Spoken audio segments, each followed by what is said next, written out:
We back. Alright. So the next part I'm going to talk about, I've had a lot of people on Instagram hit me up and ask me questions about this, and honestly, this is the one part about fishing that kind of drives me nuts the most. There's always two different extremes. There's either people going around fishing with just total piece of shit setups, no understanding or value in having something that's worth a shit as far as a rod reel combo. Then you have other people that are going around fishing with $500 reels. And I don't really understand the point of a $500 reel going for peacock bass in the canal. But whatever, to each his own. But what I'm going to do is I'm going to explain to you the types of rods and reels that I carry around when I use, and really just explain the whole concept behind them. I think a lot of people miss that. A lot of people like to buy things because it's what everybody else has, or that's what most of the stores have. But if you just take advantage and just learn a little bit and try out some different things, and actually put some thought in what you're doing, you'll get better results all around. So first, let's talk about the concept of a fishing rod for inshore and freshwater fishing.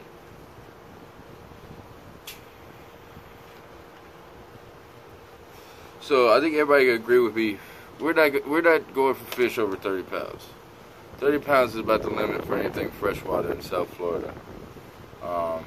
There are exceptions. I mean, there's pacu, there's red-tailed catfish, there's all kinds of shit out here. But we're aiming for fish between 1 and 30 pounds at the most. So if that's the situation, bro, I don't really think you need a reel over a 4,000 or a 400 or. Let me explain to you what I mean. This would be considered a 4,000. This is the Akuma Helios. I think they go about 40, but I think it's got a maximum drag of about 15 pounds, which is a lot. It holds a shitload of line, and this can handle 100-pound tarpon on a flat. I mean, it can handle some big fish if it's on the right kind of rod. I usually don't carry around a 4,000 that much, but if you want one reel that you can go from freshwater to saltwater, like a 4,000 series rod or a 40 series, one this size would be about right, a spinning reel. I always suggest going to Akuma. Akuma's got some very quality equipment. That's all I use. I've been sponsored by them for several years. Product tester for them. So they take care of me, and their products have been taking care of me for a long time. I used to fish Shimano. Don't get me wrong, Shimano has got very good products. It's just these things do the same thing for me, for what I do, for a lot cheaper price. I think this is the top of the line spinning reel for like freshwater, and it's like 140. So yeah, 4,000. There's another reel. This is a Akuma RTX. I think this retails for like $59. I've actually landed 40-pound tarpon with this. You know, I've had this for 6 years now. It's smooth as can be. This is just a little bit smaller, but I think one of the main things I'm looking for in a reel is lightweight.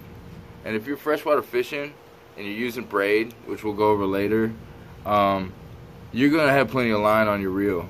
Like, no fish is gonna pull your shit 200 yards in freshwater. Maybe in the flats if you catch a huge permit or bonefish, but there's no reason to walk around in freshwater with like 6,000 reels and having like 4,000 yards of line. There's no point. So I really don't even take these out freshwater. This is more my speed. This is a 3,000 Inspira by Akuma. Now we're getting to more my speed. I think this has 15-pound braid on it. It only maybe has 10-pound drag. But that's all you need. Just because a fish is 8-10 pounds don't mean it's going to pull 10 pounds worth of drag. You got to understand water displacement and buoyancy and all that kind of stuff. And if they do pull that much, it's not going to be for that long. So if this has, you know, say this one has 10 pounds of drag. I don't know the exact on this one, but say it has 10 pounds of drag. Why would you put 40-pound line on it or 30-pound line? That makes no sense, because the drag is going to get smoked way before the line will ever have that much pressure. So for that reason, I only got 15 on this, and 15 pounds of braid, 15 pound of braid, I can get like maybe 200 yards, which is way more than enough. So this is in Spiro by Okuma. I think these run like $59.99 too. Very good reels, very good reels. This is actually the reel that I've been rocking lately.